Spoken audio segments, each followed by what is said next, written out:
com o nosso encontro marcado, dia 12, e uma semana com muita expectativa de boas entrevistas aqui no nosso estúdio.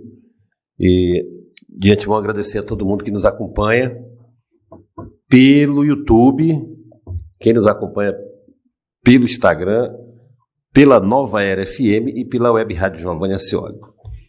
Ok, estamos começando nessa tarde aí ao vivo, aqui direto do nosso estúdio, abraçando você que está aí dirigindo, meu amigo Abimael Lopes, que estão dirigindo aí, e os nossos motoristas de aplicativos, nossos taxistas, os condutores de veículos de empresas, né, e também os que conduzem seus veículos particulares aí, que estão nesse horário, indo buscar as crianças na escola e tal. Obrigado pela carona aí.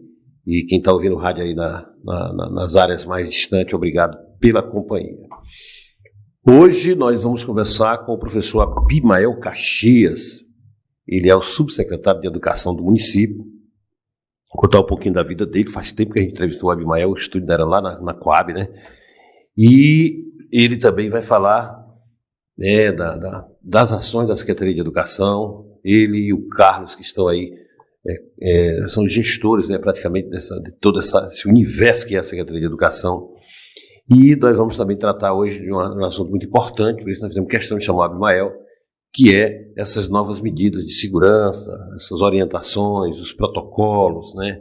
Um guia que foi elaborado para as famílias, para os estudantes, para os profissionais da educação, com o único objetivo, né? Garantir, né, o acolhimento, a segurança dos nossos estudantes, para que as famílias possam deixar o filho na escola, né, e voltar para casa, para suas atividades, e que o filho esteja lá protegido, né, por toda uma estrutura que a Secretaria de Educação oferece. Antes de trocar uma ideia, e depois do Abimael, meu amigo Adi, o nosso craque do futebol, que vem contar aqui algumas histórias da sua carreira, da sua passagem aí pelos principais times de Tarauacá, do Acre, e também pela seleção de Tarauacá, as grandes conquistas, né, as grandes disputas no futebol de campo, no futsal, e também falar dos projetos sociais. A Adi começou a desenvolver os projetos sociais em Jordão. Hoje ele é convidado para vários municípios do Acre, fora do Acre, né, para levar essa experiência dele, trabalhando principalmente com criança, onde pouca gente tem essa disposição. A Adi tem essa disposição de trabalhar com as crianças, para incentivar a prática esportiva desde, né, da infância, da adolescência, que todo mundo sabe qual é o resultado de quem pratica esporte. Então já ele vem falar, né, do time, dos amigos do Adi, da escolinha de futebol, enfim. Antes disso, agradecer a minha amiga empresária Ivete Damasceno. Ela nos cede aqui esse espaço para a gente, né, montar o nosso estúdio. Muito obrigado por essa oportunidade para a gente aqui. A Vitória Eletro, né, uma das grandes lojas de material, né, de eletrodoméstico, de móveis, de tudo que você precisa, né, celulares, violões, enfim. Uma grande loja genuinamente de Tarauacá, é a nossa Vitória Eletro, meu amigo Zé Dias. Obrigado pelo apoio. A Drogaria Viver Bem, do meu amigo Bubu, que está devendo a visita aqui, né, mas ele que assim criar coragem, ele vem contar a vida dele. Drogaria Viver Bem é uma das mais requisitadas ali, né, na João Pessoa, depois do Codó, como de outro, você encontra a Drogaria do Bubu. Marcenaria Império Russo, meu amigo Leandro Abreu, produzindo móveis, para muitas empresas, para Tarauacá, para fora de Tarauacá, para fora do Acre, abastecendo nossas lojas e também atendendo seus pedidos aí. Restaurante Paris Garden, o melhor de Rio Branco, do meu amigo Marcos Vinícius. Quando for a Rio Branco, não esqueça de visitar o Paris Garden. A Mediacre é a clínica do meu amigo Dr. Genilson, que é uma grande revolução em Rio Branco, nessa área, né, da estética, do emagrecimento, dessa questão que as pessoas estão procurando muito hoje. E o Dr. Genilson tem um plano muito legal para todo mundo. Né? E por último, a internet do meu amigo Delmar, a melhor internet de Tarauacá, tá bom? Se tu quer ser nosso parceiro, liga 999-775176, 999-77-6041. Fala comigo, com a Janaína, ou com o Igor, 99916-3122. Fechou, Igor Costa? Então nós vamos agora começar a nossa conversa com o meu amigo professor Abimael. Olha, Abimael, um abraço para ti, mano. Segunda vez que eu te entrevisto aqui no nosso podcast, e é uma satisfação sempre receber um camarada qualificado como você, que muito sereno, e muito bom da gente conversar. Bem-vindo aqui, tá, mano? Então, senhor, muito obrigado. Estou honrado da segunda vez aqui. Você que é o principal comunicador da cidade, né? E eu fico sempre muito feliz quando eu tenho a oportunidade de ser convidado a vir aqui, contar um pouco da nossa história e também daquilo que a gente está desenvolvendo agora junto à Secretaria Municipal de Educação. Então, estou muito honrado, senhor, de estar aqui. Abimael, cara, vamos falar um pouquinho da tua vida, né? Dos teus pais, da tua família, dos teus irmãos, da tua origem, né? Para que as pessoas conheçam um pouco o Abimael Caxias, que hoje já desenvolve uma função muito grande, que é gerenciar a Secretaria de Educação com o nosso Carlos, professor Carlos Souza. Mas fala um pouquinho da tua família, da tua juventude, da tua infância. Então, senhor, eu tenho muito orgulho da minha infância, de onde eu vim, da minha família. Eu sou de uma família de 3 irmãos, eu, uma irmã e mais um irmão. Meu pai sempre trabalhou para dar o melhor para a gente. Meu pai, assim, olha, ele é da época em que a gente não tinha BR aqui em Tarauacá e que tudo chegava aqui de barco. Então ele era esse transportador de barco, um dos, né, que fazia com que tudo chegasse aqui ao município, trabalhando ali como chamavam de canoeiro, né? Na realidade, canoeiro é um sapo, né? Que chamam popularmente conhecido, mas não era isso, né? Era ali um barqueiro que transportava, né, mercadorias. A minha mãe é uma técnica de enfermagem aposentada, sempre trabalhou muito, muito duro para que a gente estudasse, para que a gente formasse. E hoje eu sou servidor público do Tribunal de Justiça e técnico judiciário e sou professor da rede, atualmente ali acompanhando o professor Carlos Gomes, que é o nosso secretário de Educação e com quem a gente tem compartilhado ali desse trabalho. E a gente tem buscado fazer ali um grande trabalho e o nosso foco é ser lembrado por aquilo que deixamos de bom para a categoria, né? Não queremos muito. Se a gente for lembrado como alguém que passou por lá e deixou um legado, a gente já fica muito feliz, né? Sou casado com a Thalita, tenho 3 filhos, com a Thalita estamos há 21 anos juntos, tenho um filho de 18, Marcos Vinícius, atualmente fazendo medicina lá na Bolívia. Então esse é o Abimael. Abimael, como foi que você se tornou, né, um cristão praticante, né, da Assembleia de Deus? Conta um pouco dessa parte da tua vida, que você hoje é uma das lideranças, né, da Assembleia de Deus. Fala um pouquinho dessa tua vida cristã. A Assembleia de Deus é a minha casa, né? É a minha família. Eu nasci em um berço evangélico. Sim, porque minha família já era evangélica quando eu nasci, mas isso não quer dizer que eu fui evangélico a vida toda, né? Mas a gente nasceu com esses princípios. Meu avô, minha mãe, meu pai. E aí, sempre frequentei a Assembleia de Deus desde muito cedo, mas só firmei mesmo depois que eu casei. Mas a minha infância foi na igreja, como jovem, mas sabe que jovem tem aqueles deslizes, né? Dia tá na igreja, dia sim, dia não. Tem reverência, tem tudo isso. Mas assim, depois que eu casei, firmei na igreja, eu tenho muito orgulho de pertencer do quadro de obreiros da Assembleia de Deus. Hoje sou evangelista da Assembleia de Deus consagrado, né? E a Assembleia de Deus é a minha casa, né? É uma assembleia, é uma igreja, né, que está aí, né, há mais de 90 anos na cidade de Tarauacá. Tem uma história, né, tem procurado manter as suas doutrinas, as suas raízes. Hoje nós somos liderados pelo pastor Juscelândio, que é o nosso líder, para quem eu quero mandar um abraço. Mandar um abraço também para minha esposa, que ela está ligada aqui, a senhora. Isso, manda o pessoal aí. Minha mãe, o pessoal lá da SEMI também está ligado. Pastor, aqui. eu vou entrevistar de novo, pastor. Eu gostei muito da conversa com ele. Pois é, eu levei lá o pastor uma vez para tu entrevistar. Foi legal. Né, foi legal. Então, é isso, a senhora. Ô, Abimael, eu me lembro de um pastor da Igreja Assembleia de Deus, que eu tive um tempo conversando com ele, e ele disse assim: nós só vamos sossegar quando tiver mais placa da Assembleia de Deus do que da Coca-Cola. Isso é um chavão, né, que vocês têm aí. Nós já temos mais placa da Assembleia de Deus do que da Coca-Cola, Abimael? Talvez nós não tenhamos mais placa da Assembleia de Deus do que da Coca-Cola, mas aonde tiver uma Coca-Cola vai ter uma Assembleia de Deus, né? Porque a gente costuma dizer que a Assembleia de Deus está ramificada em todos os lugares. Se tu for no alto do rio, tu vai encontrar lá uma casinha de oração, a congregação da Assembleia de Deus. Tu for na BR, também tem. Se for na cidade, também tem. Então, é costuma, porque como a Coca-Cola é muito popular, então a gente faz essa comparação, que onde tiver Coca-Cola, sempre tem a Assembleia de Deus. Mas se faltar a Coca-Cola, a Assembleia de Deus ainda vai estar lá. Olha, vocês da Assembleia de Deus aí, deixa eu mandar um oi para vocês. Se quiserem tomar uma Coca-Cola, mano, vão lá na DBV Juruá, a Ivete, chegando lá e dizendo que é da Assembleia de Deus, a Ivete vai dar um desconto bacana para vocês aí, para aqueles momentos, né, depois dos eventos religiosos, tem sempre um lanche, uma coisa assim. Abimael, nós te convidamos aqui também para as pessoas conhecerem uma parte da sua vida, né, que você e sua família e toda a cidade de Tarauacá, né, ficou assim, estarrecida, em pânico e em oração, que foi o principal, né?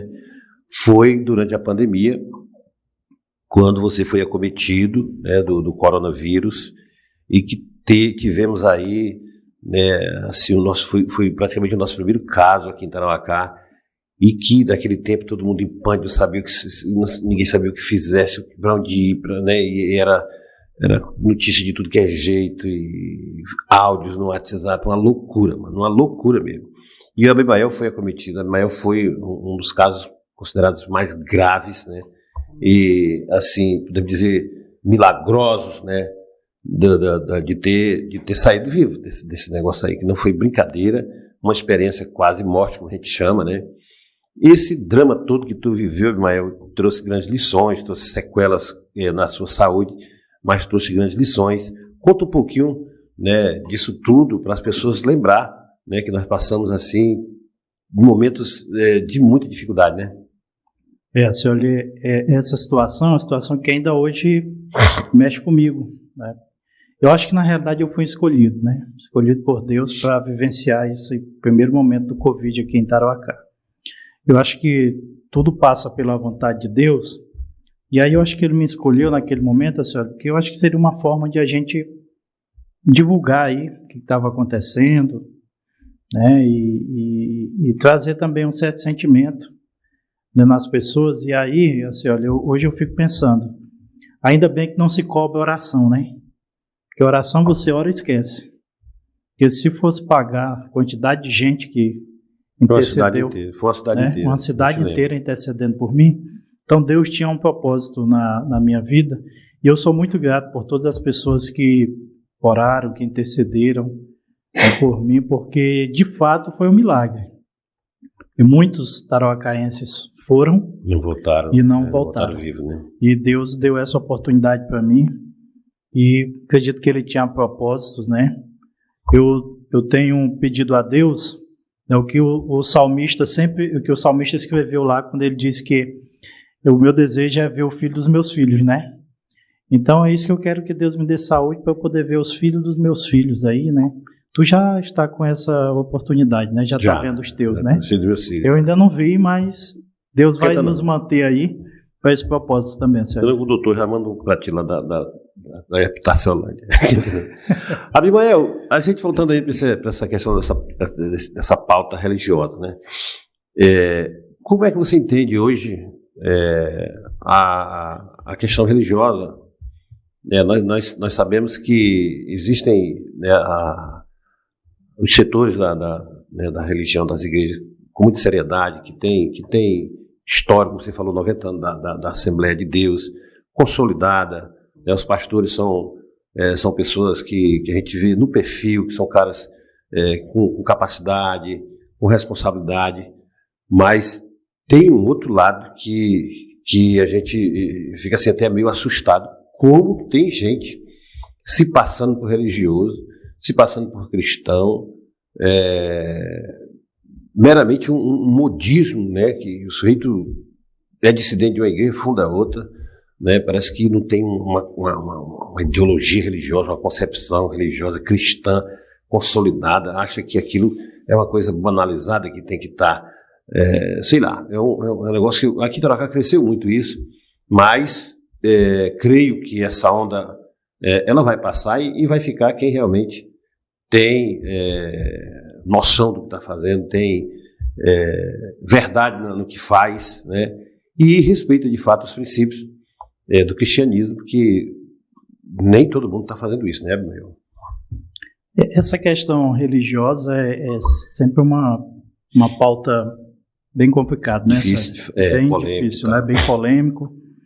Mas, assim, os fariseus, eles não são algo que nasceu hoje, né? Na época de Jesus Cristo, eles já existiam, né? E assim, tem muita gente, de fato, que tem aberto novas igrejas, mas eu sempre entendo que a igreja sempre é um refúgio. Tem esse lado também. A igreja sempre é um refúgio, né? Às vezes alguém que estava na Assembleia de Deus e achou que de repente poderia ser um líder de si próprio, né?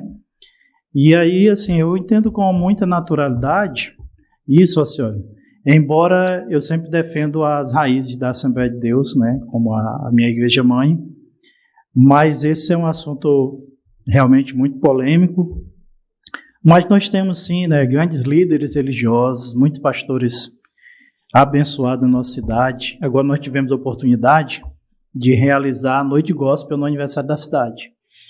Então eu estive à frente dessa pauta, muitos pastores atenderam o nosso convite, nós fizemos uma noite belíssima de louvores. Cara, eu sou muito fã de você transformar um evento religioso em 80% de música, cara, ali. Vai um pastor falar alguma coisa, mas deixa a música fluir, é muito lindo, né, cara? Nós temos assim, valores da música muito, muito importantes dentro das igrejas, meninas que estão aí aparecendo, outras que já estão consolidadas, e as igrejas hoje têm sido os espaços, né, para que os músicos, os cantores possam estar aí exercendo, porque fora das igrejas são poucos os espaços.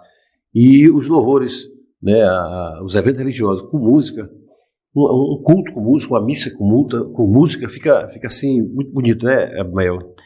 Pois é, assim, olha, o louvor ele sempre toca, né, de uma forma especial. Nós temos em Tarauacá muitos músicos gospel, cantoras, né, exemplo da Alcirene, da Êmica, né, tanto o próprio Anderson Brasil, que agora está também na igreja. Canta muito, Anderson. Canta muito.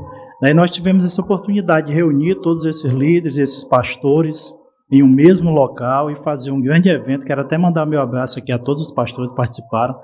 Depois disso, nós sentamos para promover um café da manhã e também acertar a marcha para Jesus. Eu estive até conversando com o prefeito, vem aí, ele conversou também, reuniu, né, com os pastores. Reuniu com os pastores, marcha, né? e vamos realizar a marcha para Jesus. Já estamos nos encaminhamentos, junto com todos os nossos pastores de Tarauacá.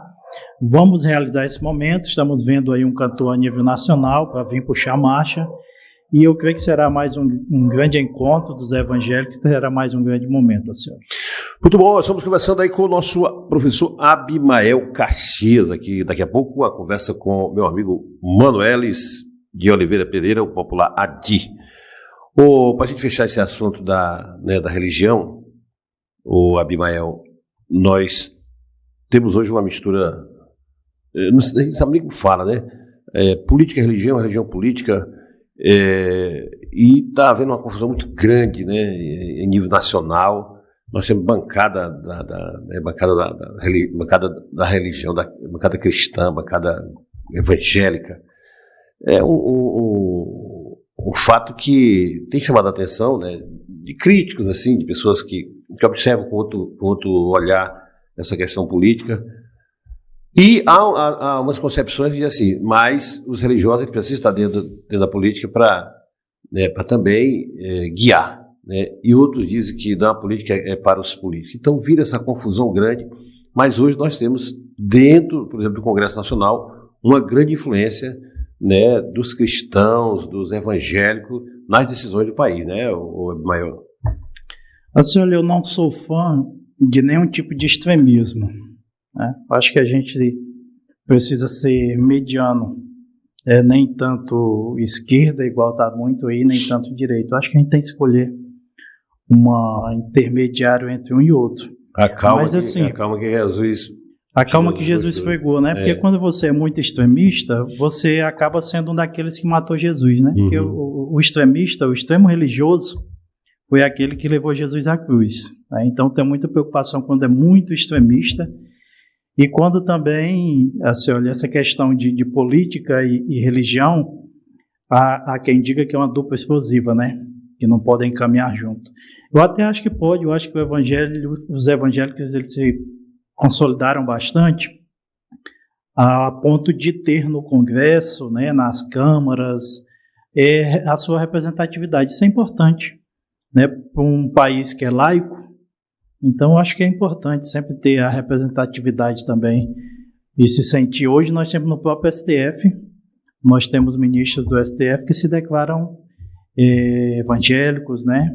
Então, eu acho que isso é bom para mudar o tom, né? E a gente ter a nossa representação e poder defender também os nossos direitos.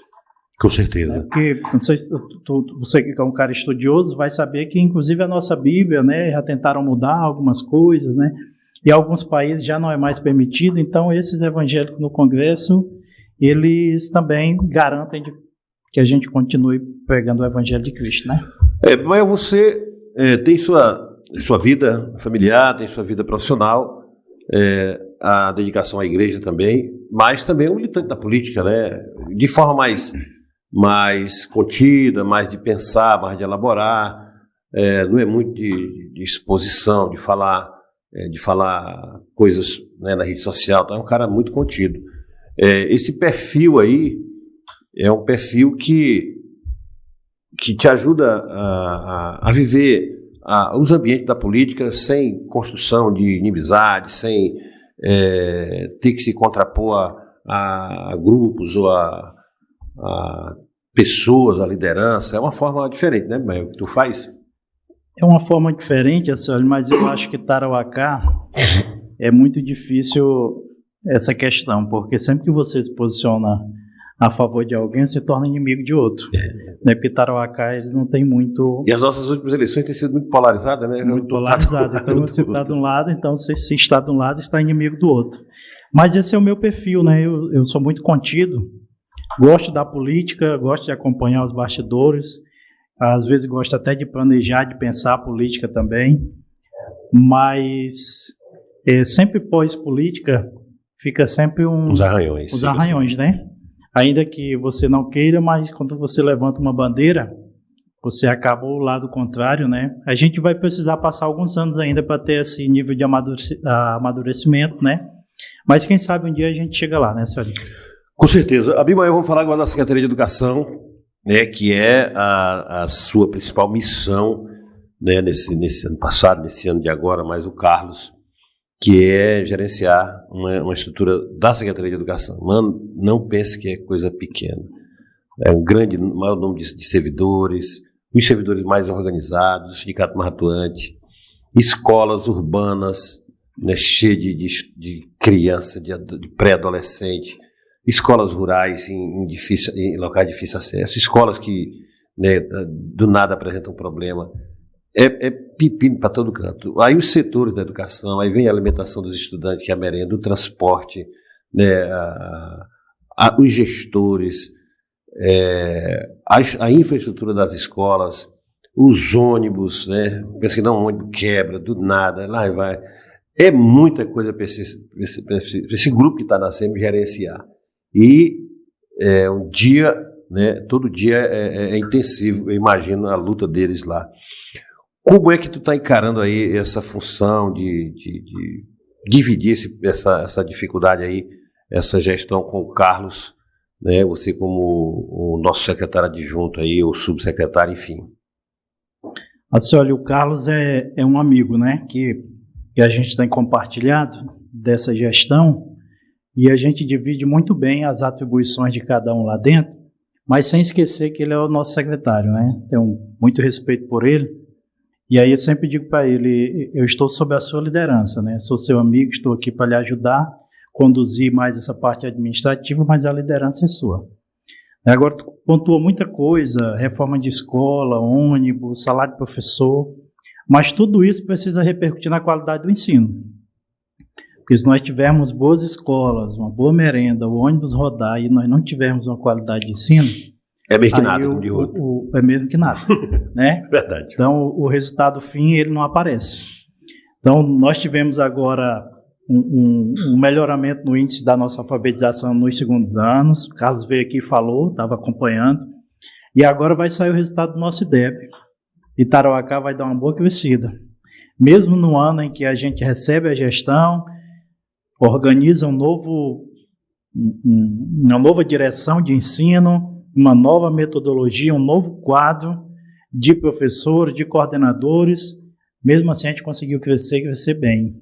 E em breve a gente quero voltar aqui com o Carlos para a gente falar do nosso IDEB. Vai ser show. O nível que nós estamos esperando, já saiu a prévia aí do IDEB. Mas gerenciar a educação não tem sido fácil. Mais de 1.000 servidores nós temos só na educação, 76 escolas na zona rural, mais 10 escolas na zona urbana. Merenda que tem que chegar e ela está chegando. Hoje nós não temos dificuldade de merenda em nenhuma escola. Material, estamos ainda trabalhando na reforma de muitas escolas. Nós temos muitas escolas na zona, sobretudo na zona rural, que nós precisamos chegar ainda para reformar. Já reformamos 11 escolas, mas ainda temos uma leva que temos que construir. E esse é o nosso papel, nós viemos para isso, para trabalhar e para fazer o diferente. E nós queremos deixar um legado. Na educação, sobretudo na questão dos nossos professores, nós já melhoramos muito. Eu ia até falar dos servidores, porque a relação com os servidores, e vocês instituíram um fórum de diálogo com a categoria, com o sindicato, permanente, né? Estão sempre reunindo, está lá reunindo lá na SEMI, quando não é com o Carlos, é com você, avançando no diálogo para também avançar nas negociações, né?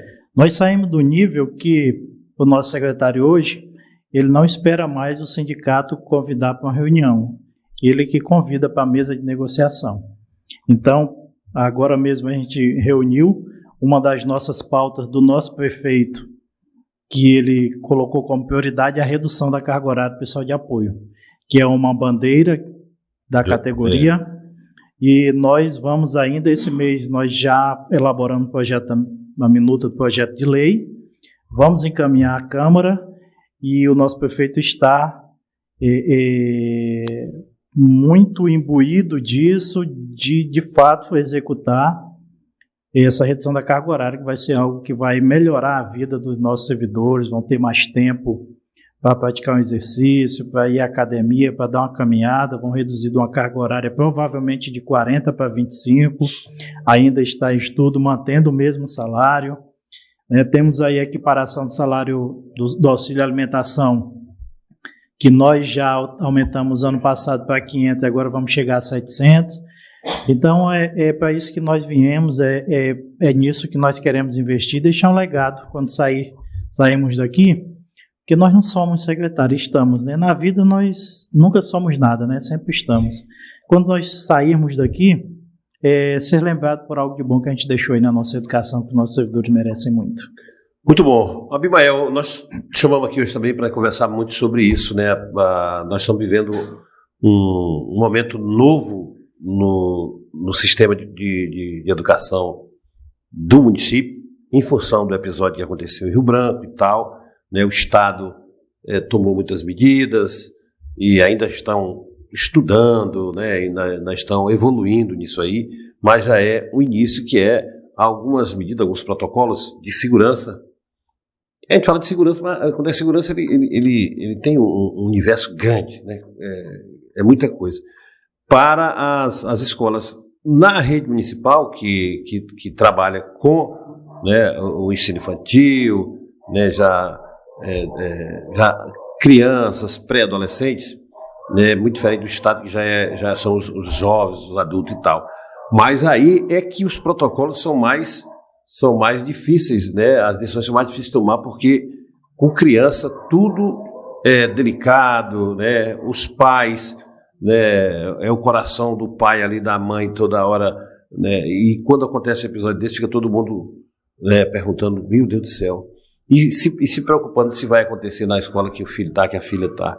E aí vocês trataram cedo de observar o que o Estado estava tomando decisão, sentaram aí, discutiram com os gestores, com a equipe da SEMI, e eu queria que tu detalhasse tudo que vocês pensaram, que está sendo colocado em prática, como uma experiência que pode, né? Algumas coisas pode rever, mas lá na frente evoluir.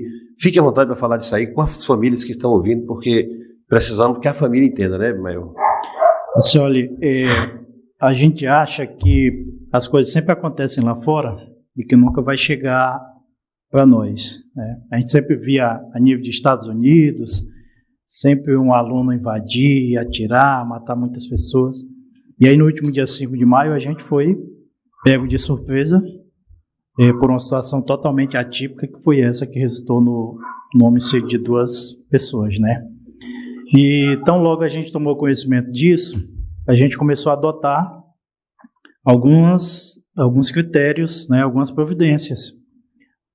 A exemplo do Estado, a gente paralisou para poder se reorganizar, né, porque não dá para você organizar algo em curso, né, sobretudo quando se trata de algo que comoveu todo o Estado. Então nós reunimos... E a parada também se viu para as famílias dar uma respirada, né? Todo mundo inseguro naquele momento, né? Exatamente. Como que o pai, a mãe ia mandar o filho para a escola diante da insegurança, né? Ninguém sabia muito o que fazer, né?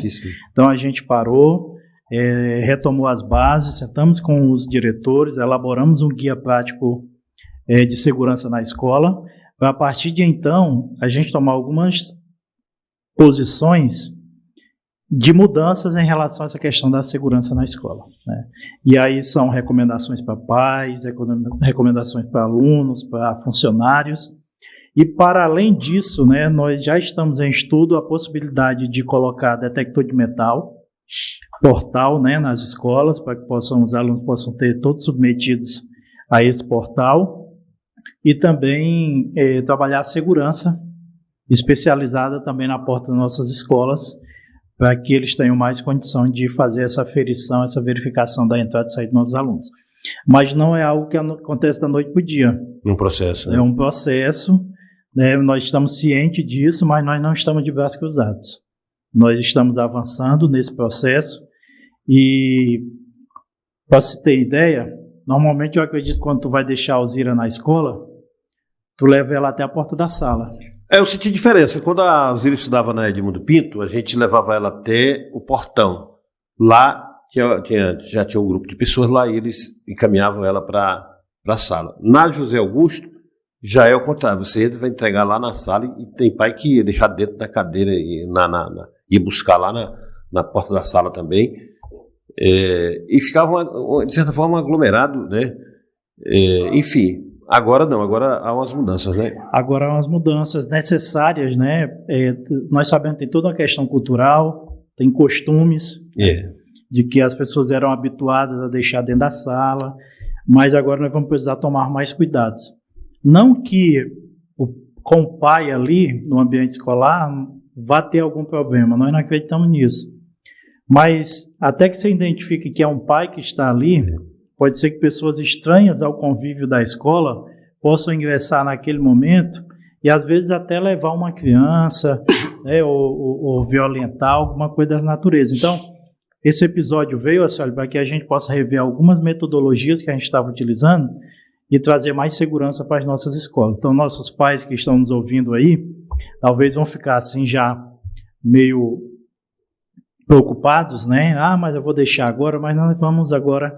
estabelecer uma mudança em relação a esse ingresso nas escolas. Eu observo que as pessoas chegavam para conversar com o diretor, vim conversar com o diretor, o porteiro abria e ia lá, a diretora nem sabia quem estava recebendo. Então nós precisamos cuidar melhor da nossa segurança, é para isso que a gente vai tentar colocar os seguranças, o próprio portal, e também instruir os nossos professores, que dentre outras coisas agora, a senhora... como se fosse fácil a vida do professor, agora vai ter que ficar um pouco mais atento à forma ali que os alunos estão... A mudança de comportamento. Mudança de comportamento, né? Porque às vezes, assim, olha, ninguém mais que o professor é capaz de aferir esse comportamento, né? Perceber isso, né? Tudinho, o comportamento de cada um, o perfil de cada um. Quando ele muda uma postura, o professor percebe. Justamente. Então, os nossos professores... Às vezes é um problema...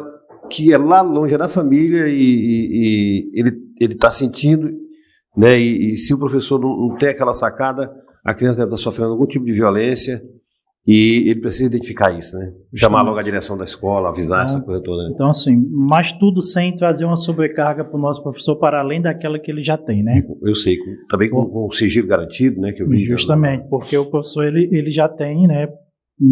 Assim, no dia a dia do trabalho, muitas atribuições.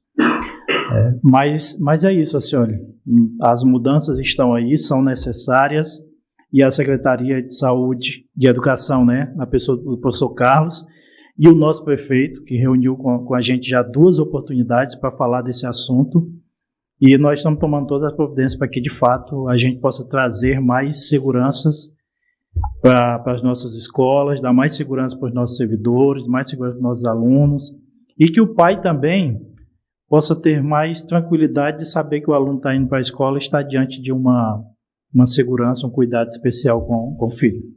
Muito legal. Olha, muito boa a vida do Abimael, o professor Abimael aqui. Abimael, eu queria agradecer muito por ter vindo aqui, mano, e nós vamos ficar aqui por perto. A Secretaria de Educação sempre tem notícias, tem boas notícias, tem muita escola que estão sendo reestruturada, muita coisa está sendo feita. Vamos ter as creches que vão sair aí, muita coisa, né, para anunciar ainda nesse mandato aí do Rodrigo, nessa gestão de vocês. E a gente vai estar por perto aqui para a gente ir fazendo esse elo aí de vocês com as comunidades, né? Queria muito agradecer a tua vinda, mandar um abraço aí para todos os nossos servidores da Secretaria de Educação, os que estão na gestão, os que estão nas escolas, né, meus companheiros da educação, minhas companheiras, e dizer que é sempre bom a gente conversar com alguém da SEMI, né, que está trazendo sempre assim, notícias boas, né, responsáveis e agradáveis.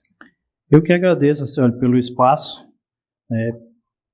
Daqui a um dia nós estamos entregando a Eduardo Santos Moraes. Show. Socorro, que é uma obra emblemática, parada há vários anos, e nós concluímos ela, estamos na fase final. Vamos estar entregando, vamos dar ordem de serviço agora para 15 de junho e a creche do Corcovado, nos próximos dias.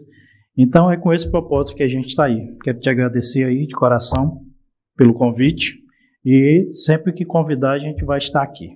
Valeu. Igor Costa, daqui a pouquinho, depois do intervalo, vamos conversar com o nosso grande craque, Adi Pereira. Já a gente volta. Quando um paciente chega no consultório,